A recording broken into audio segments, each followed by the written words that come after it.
Taking multiple hits to the head can affect memory, cause headaches, and can have an impact on mental health. We've heard a lot about those concerns in the media lately, especially for football players.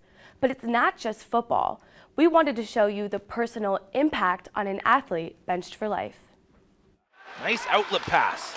I remember just being on the ice, and then I remember our trainers like hand on my back and just kind of like tending to me. I have no idea how long I was out there for. So she took me to the bench right after, but I don't remember that at all. So I kind of remember being on the ice and like kind of having like a wow moment, like just kind of like, oh God, this is bad. And then that's kind of all I remember. Matt Whipper may not remember the hit that ended his career on Ohio University's hockey team, but his teammate, Brian Lubin, sure does. A kid on our team, actually, I think it was my freshman year, he had to quit. He was on the team here, and that's because he had too many concussions. As Ohio Hockey Center, Lubin has had his own fair share of concussions, but he was fortunate enough to continue his career on the ice. His former teammate had to hang up his skates early. To see him go through that and not be able to play anymore because of that, it sucked for all of us, but I couldn't imagine what it was like for him, considering this is why he came here and stuff. Ohio University's team physician Fred Solomon says a concussion is a traumatic injury to the brain. The way I can put it is you take your cell phone and drop it. You may not crack the screen, but you may damage the phone inside. So think of it like that, is that the hardware has been damaged and it can't carry out its executive functions. The most common symptoms of a concussion include headaches, dizziness, fogginess, nausea, vomiting, fatigue, sensitivity to light and sound, and difficulty focusing.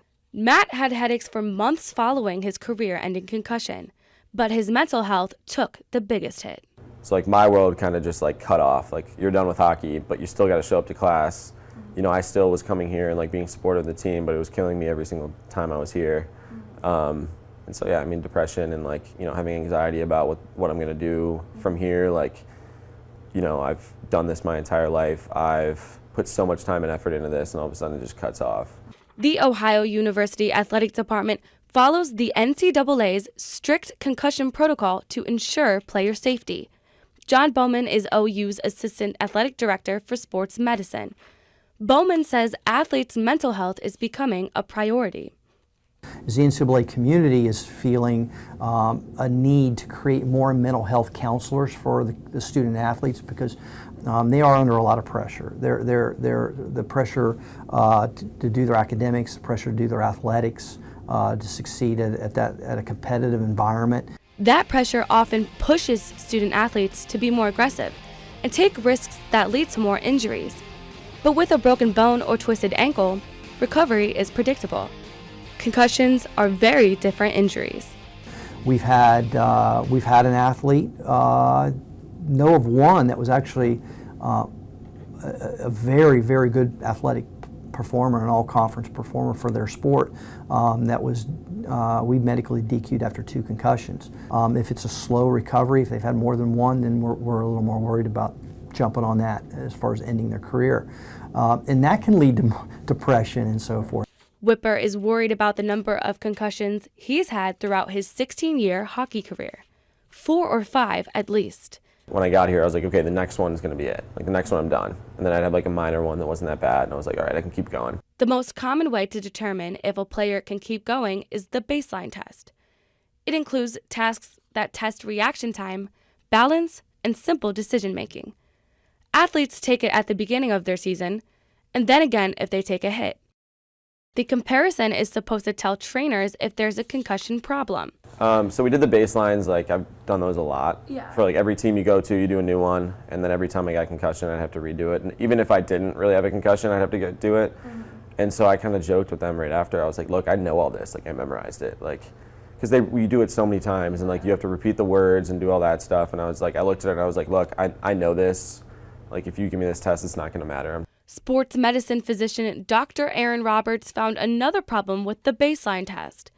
Athletes will intentionally do poorly on their original test, so the comparison doesn't look so bad. There's been some question in some recent studies showing that some of the collegiate athletes are able to sandbag really the test so that they don't have to obtain such a high level after an injury so that they can return a bit quicker. And so that is a bit of debate in certain circles for sports medicine on what is the right test.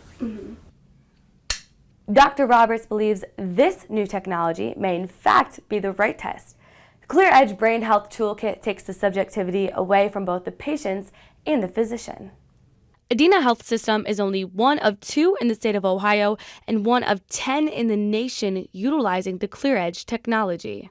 The toolkit includes 3 separate tests, a cognitive assessment, a balance assessment, and a tracking questionnaire. I think this is the future for brain health.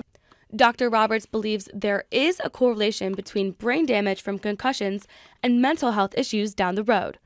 I do think that mental health is a big topic. It's been a big topic in the past. There are changes in personalities. These have been seen by family members. And to give you a definitive, it'd be hard to give you a definitive answer, but really it makes sense that that would be, if you're damaging the brain and or the connections that the neurons are making in the brain, then you're changing that, which is such going to change the person.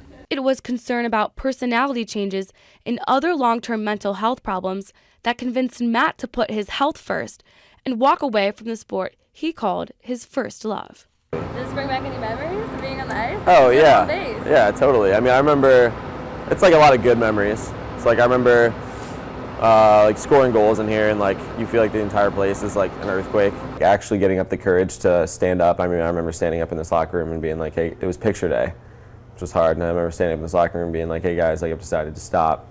And then, I mean, yeah, definitely a lot of like emotions with that, like a lot of tears in that process because I knew it was coming to an end. And like it's hard because it's what defines you for like a lot of your life. He's only had to medically disqualify about 3 student athletes in his 2 years as team physician.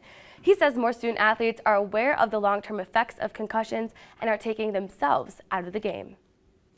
Kellyanne, if parents of student athletes are interested in getting their child tested with the Clear Edge technology, where can they go?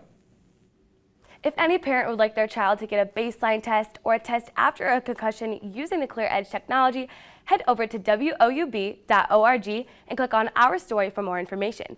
Testing is open to anyone. Just make an appointment or head to one of their testing events to get it done for free. Reporting live for Newswatch at noon in depth, I'm Kellyanne Stitts.